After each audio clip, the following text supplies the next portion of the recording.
Hello fiber people, welcome back to my channel. My name is Alex and this is episode 4 of Alex Likes to Knit.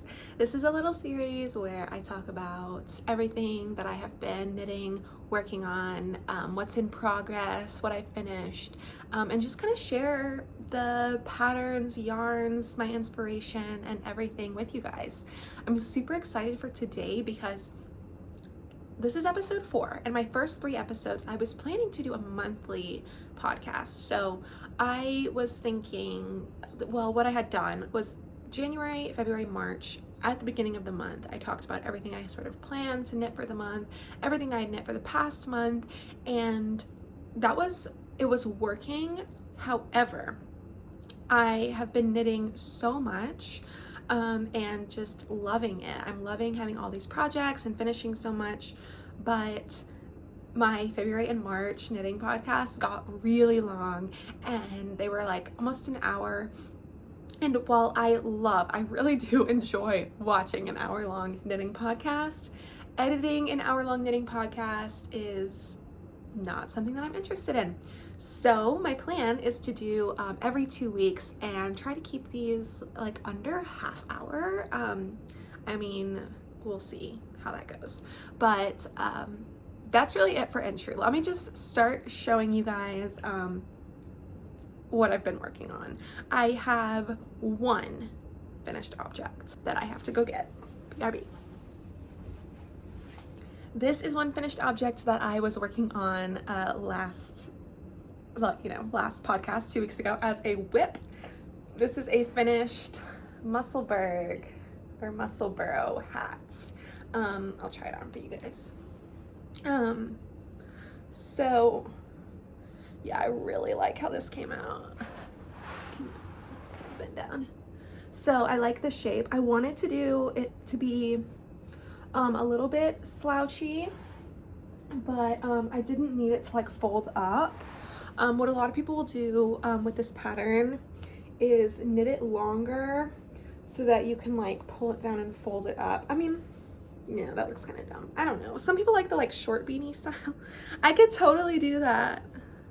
That's funny. Yeah, I don't know. That's, I guess, I don't know. No, that's kind of weird.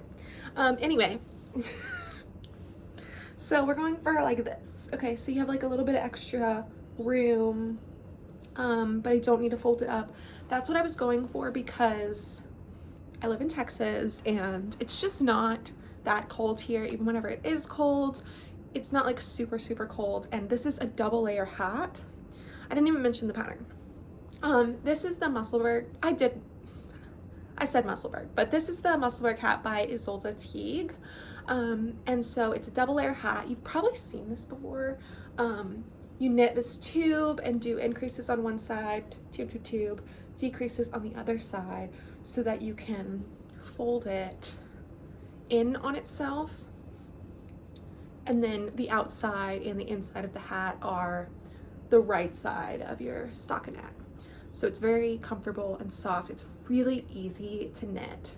And I had gotten this yarn for my birthday, which was a few weeks ago, and was just super excited to cake it up and cast it on. And it's super soft. This is a 100% merino sport weight yarn, so I knew that it would be good for a hat because it wouldn't work for socks. And you guys know, like, my go-to is socks. But I love this hat. I think it's super wearable. I like how it has a little bit of like variegation and like tone change, but it's still like a really neutral, simple hat. The yarn is by Glam Yarns. I talked about it last episode, and it's in my Ravelry project page if you're interested in what this yarn is. It has been 2 weeks, and like I said, that is my only finished object, and normally I would have finished socks. Okay, usually I'm turning over socks like every week, finishing more socks, starting new socks, socks. But I did the hat, and now I am a sweater girly. I really am. Like, I have a sweater whip, and that is like all that I wanted to work on, especially at home, because it is like a pretty large project, so I'm not like taking it around everywhere. I do have a sock whip that I can kind of take places, but I think the combination of being super excited about this sweater, and it's a really simple pattern, and my sock whip is a little bit more technical. It's not just like, it's not quite like a regular vanilla sock, so that's really taking more focus than my sweater right now. So I've just been knitting away on this sweater. Let me show you. Okay, first work in progress is, look how big it is. This is the retro v-neck sweater by Bethany from Well Loved Knits. It's puckering weird in the front. I'm guessing that that will like block out. But yeah, I'm loving it. This was just like a plan, or did oh no, I had casted on the back. So I had done like this much. It was like a flat rectangle, I think, 2 weeks ago. And I have been going crazy on this. It's fitting really well. I can't try it on right now. I would need to switch the cables, but it's definitely like loose and boxy, but it's not too big. It's a very comfortable amount of throwing yarn in my face. It's a comfortable amount of ease and a good size for me. I am doing a size large in that pattern. For my measurements, the size medium was recommended. I talked about this last time. I just wanted it to be like a little bit more oversized and boxy. I really enjoy wearing my sweaters and stuff that are like bigger. That's just really comfortable and cozy for me. So that's what I went for, and I think it was definitely a good decision. I was worried that it would be too much, but it's really not. I think it's looking really good. So I knit sort of a big rectangle for the back, and then you pick up on each side to knit down, do increases for the v-neck, and then connect like the v-neck and the armholes. And now I'm knitting the body and the round. I stopped that for a minute to go ahead and do the neckline because I wanted to see like actually how it would look and fit. So that's how I know like it's gonna be good. The neckline looks good, and then the whenever I add the sleeves, it will pull this like down a little bit. So I feel really good about the fit, super excited about this project, and it's just a really easy knit. I'm literally just knitting stockinette. If you've seen this pattern, it's very cropped, and I am not going to go that cropped. I've already surpassed the length of the stockinette that she has in the sample. So the amount of stitches that she has from like the bottom of the v-neck to the top of the ribbing, I'm gonna do like 1.5 times, something like that. I'm gonna kind of keep trying it on and playing with it, but we'll see. I'm not super worried about it. I'm just knitting on this. And I'll do the sleeves at some point too. I got my interchangeable Chalgu set, and like having the right tool for this project has just made all the difference. It's so easy. I was like, whenever I was doing the collar, I was like switching out the cords, and it had like the different needle size for the collar. And I'm just like, wow, this is such a valuable tool for me since I'm knitting so much and I want to do large projects like this where you're going to use a bunch of, like, not a bunch of different sizes, but like probably 2 different needle sizes and then several different lengths of cords.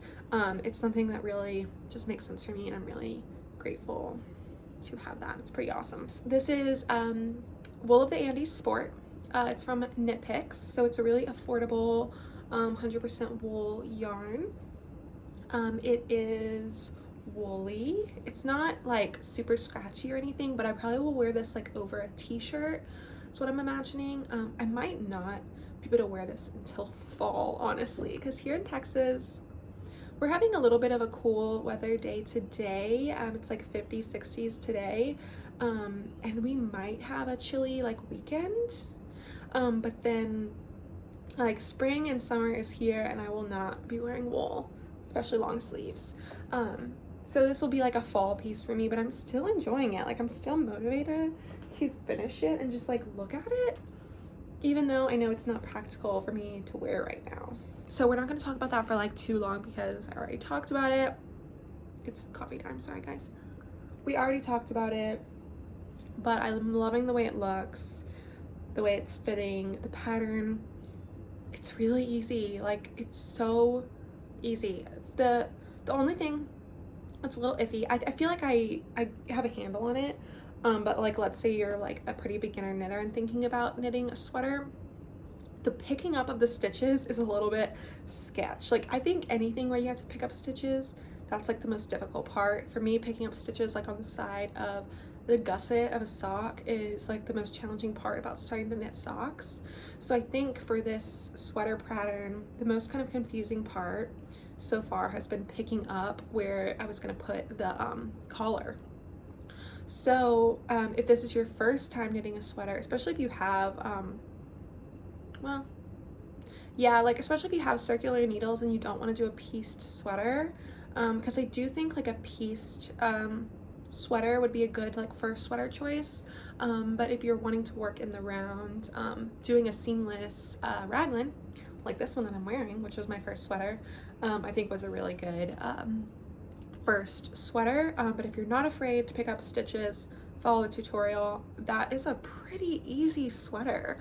And the gauge is really nice and loose, so it's large stitches and going by, you know, pretty quickly. I think it's gonna be really, really cozy, but it's not too chunky. Let me show you my other work in progress, which is actually, it was a work in progress last time, which is crazy. One second. The everyday sock. This pattern is by Knitwear by Rachel. I can't remember her last name, like how it is on Ravelry, but that's what the pattern says, is Knitwear by Rachel. I finished the first sock and this fits me so perfectly. I'm absolutely loving it. The so it has the fold over tab. You do short rows to get this tab, folds it over, slip stitch heel, gusset decreases, and then you have a slip stitch pattern around the arch area. So it's really snug, not as stretchy around the arch. So it has that really huggy like support almost, like one of those really nice like running socks. So I'm super excited to have these for summer. The pattern is really cool. Like I said last time, there is a full, really detailed tutorial about how to knit this sock. So I wouldn't say it's a beginner sock pattern, mostly because this top thing was like kind of difficult.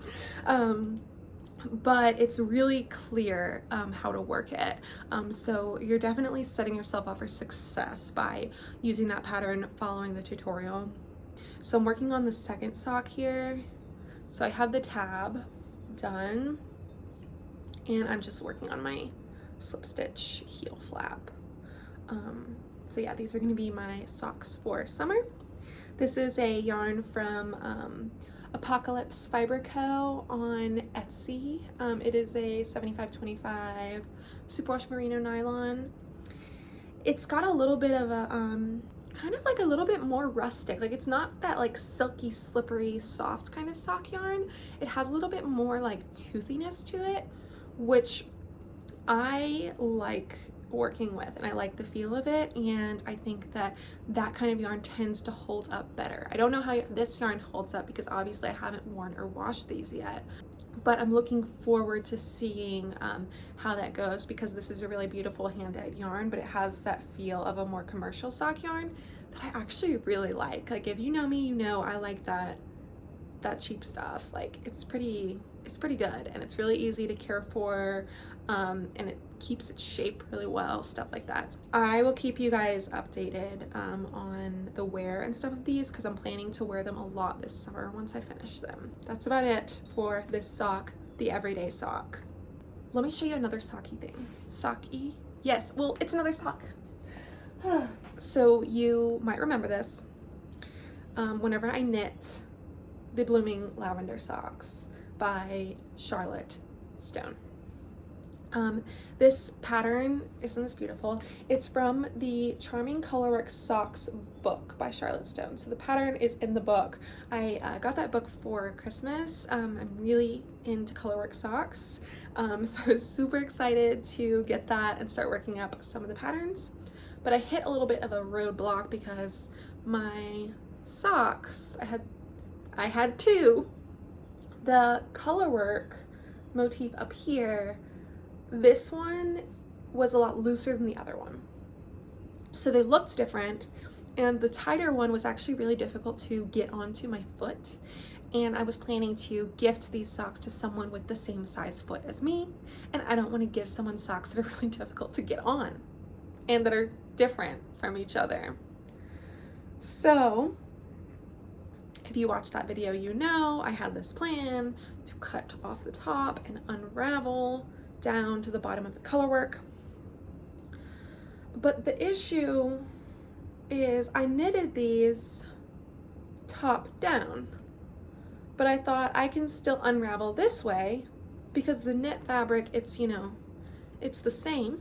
It should be fine. And I've unraveled, like frogged out colorwork socks before. So I was like, that'll totally work. Y'all, it did not work like that, like I wanted. Let me show you what I have, and I will continue my story. I was able to remove the top of the sock, and I am working the colorwork chart from the bottom, working up, and it's fine now. But it was not fine whenever I started doing this because it did not want to come out. I think the way that I twisted some of the stitches in to keep my floats from being all over the place, like it was not gonna unravel. So I had to like cut it and destroy it. And I was not able to save the yarn. Like I made a huge mess of things. It was very stressful. But at this point, like I'd already cut into the sock. So it's like I have to save it. Oh my gosh, I wish that someone else could have been there to see what like chaos this was. I have like little pieces of knit sock like in my trash can. It's like, oh, it's sad and stressful, but it's okay now because this is going to be a really beautiful, wearable, stretchy sock, and it's going to match this one, and I am going to gift it, and they're gonna be so happy to receive it because this is a really cute pair of socks, and I definitely have enough yarn to do it again, so it's okay. It's gonna be fine. Yeah, the idea, if you're a really experienced colorwork knitter and reknitter, why did it do that? Did I do it wrong? Was I not supposed to pull it out backwards? Was it the way I twisted my stitches? Could I have done it right and I just failed? I don't know. This like colorwork chart didn't take me that long to knit the first time, so I'm probably gonna finish this like this week. So I like them. You've seen these socks a bunch at this point, so whatever, but that's one of the things I'm working on. Okay, let's do a baby one, and then we'll do another like little bit bigger one. So my baby project, it's not for a baby, it's for me, but it's tiny. It's a yarn cozy. I'm in the middle of a row, of course I am. This is the Yarn Cozy Light by Knitty Natty. Get my yarn is everywhere. This is the cabled version. It's so cute, so cute. So this is a like yarn pocket like I had for like this that I have this yarn in, but it's gonna have the cables on it and obviously not be striped. It holds your cake so it doesn't unravel everywhere. And this yarn that I'm using for it is it's just like a leftover of Knit Pick Stroll. You only need about 20 grams to make one of these. And I had gotten like a 50 gram ball of this that I was using as like a contrast color. So I probably have like 40 grams or something left of this. So might as well make a cute yarn cozy. I wanted to do a plain and light color for the cabled one so you could really see them. So that's just a fun small thing. Yarn Cozy Light. And I'm like into these now since I got a ball winder and Swift. And I want to make a bunch. So I'm kind of thinking like instead of having like vanilla socks on the needles, I might start having like yarn cozies on the needles because it's basically a vanilla sock. It's even easier than that until you do the bind off. we are going to give Otis a minute because he is stressed and panting. And I don't know if you want dog panting in the background of your video. Anyway, started one more thing that is a little bit of a bigger project that I'm actually really liking. This was a very experimental kind of cast on for me, but let me show you what I'm doing. Look at this. Oh, this looks cool on camera. Yeah, that's really cool. I might be able to get a try on picture for you guys. It's kind of getting long enough to where I can like actually try it on as a top. Yeah, so the idea for this is I am working on a photography project for a class that I'm in. I won't go into a ton of detail, but basically I am going to do this like photo shoot that's like a fashion shoot with handmade clothing, and I thought it would be cool to make a few pieces that are more statement pieces, because a lot of the handmade clothing that I have and use is really plain, and I don't know if that would have the same effect as something that's like really obviously handmade, like chunky or patchwork, or like more colorful stuff like that. So I was like, let me see if this will work to make a vest out of a bunch of scraps and just kind of marl them together. I have these big old needles that I got from the thrift store a super long time ago. It's a 9mm. And so what I did was I kind of just cast it on and started in a similar way to how that retro v-neck sweater that I'm working on, like how that was started, where I kind of made a rectangle for the back, but obviously the gauge is way different. So I made a little swatch and then just kind of guesstimated how big I wanted my rectangle on the back to be.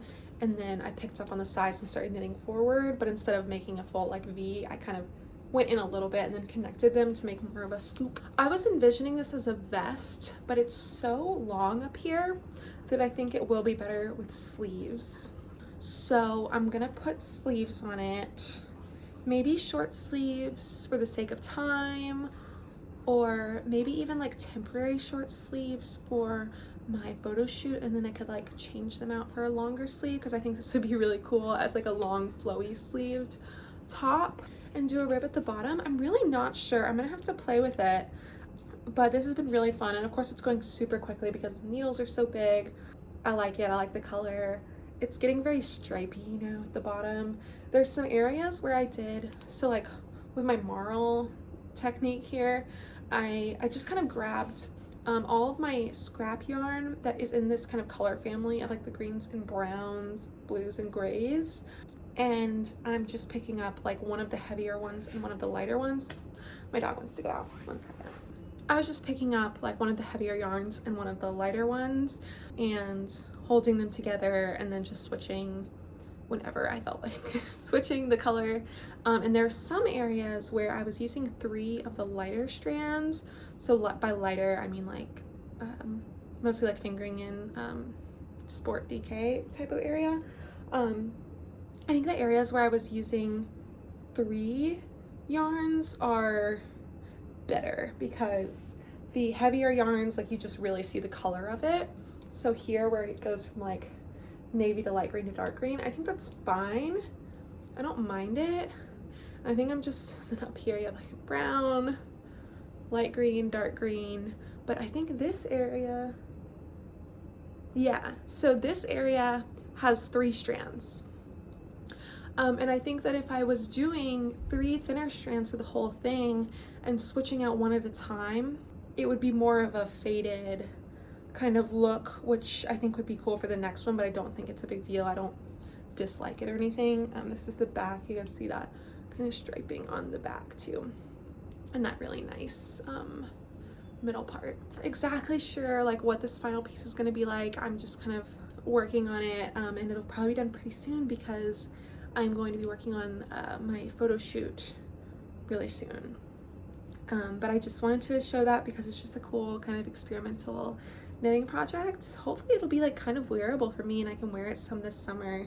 I'm not a big statement piece person, but I kind of want to be, because I like making clothes, and I think it's fun to see clothes that look more handmade or more just unique and interesting, where like I like to make things that are really simple and just look store-bought, which is, I think it's a fun kind of challenge, and it's just really easy to wear, but I think that it'll be fun to have some statement pieces too. I'm feeling like really good about everything that I'm working on. Like, my knitting has been really inspiring me, especially that v-neck sweater. I'm absolutely loving it.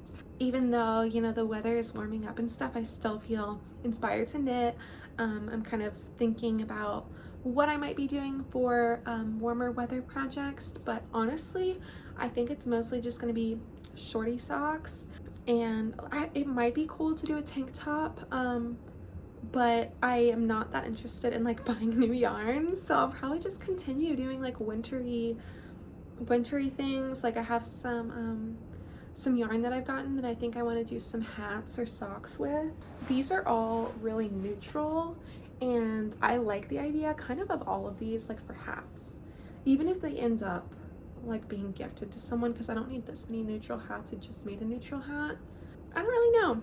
I really want to film again, catch you guys up again in another 2 weeks, so at the very beginning of April or maybe the very end of March, if that's better for my schedule.